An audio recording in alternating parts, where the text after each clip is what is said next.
Romains, chapitre 3. Eh bien, qu'est-ce qu'un Juif a de plus que les autres? Est-ce qu'il y a un avantage à être circoncis? Oui, un grand avantage à tout point de vue. D'abord, c'est aux Juifs que Dieu a confié ses paroles. Mais alors, si certains Juifs n'ont pas été fidèles, est-ce que cela va empêcher Dieu d'être fidèle?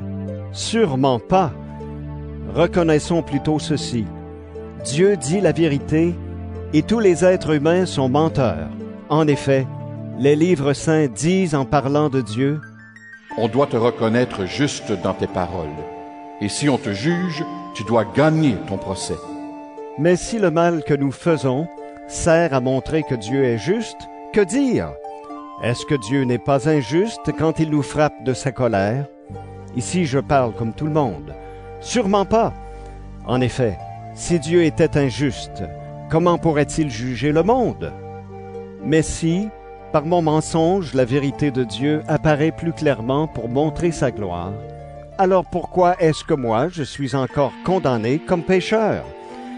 Certains nous insultent, et ces gens-là méritent d'être condamnés.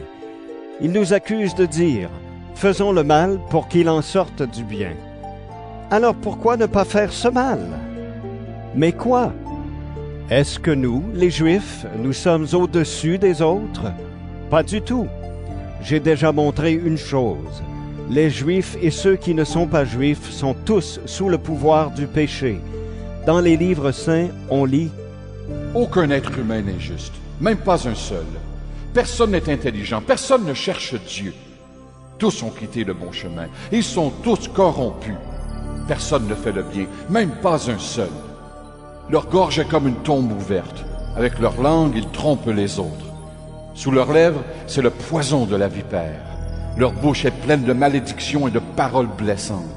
Avec leurs pieds, ils courent rapidement pour aller tuer. Ils détruisent tout sur leur passage et ils sèment le malheur.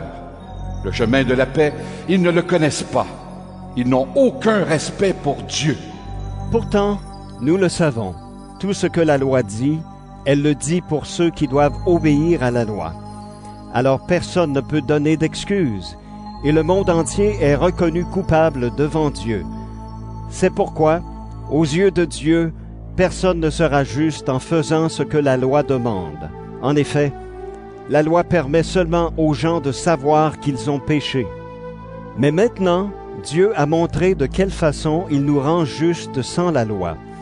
La loi de Moïse elle-même et les prophètes prouvent cela. Dieu rend justes les êtres humains par leur foi en Jésus-Christ. Il le fait pour tous ceux qui croient au Christ, parce qu'il n'y a pas de différence entre eux. Tous ont péché et tous sont privés de la gloire de Dieu.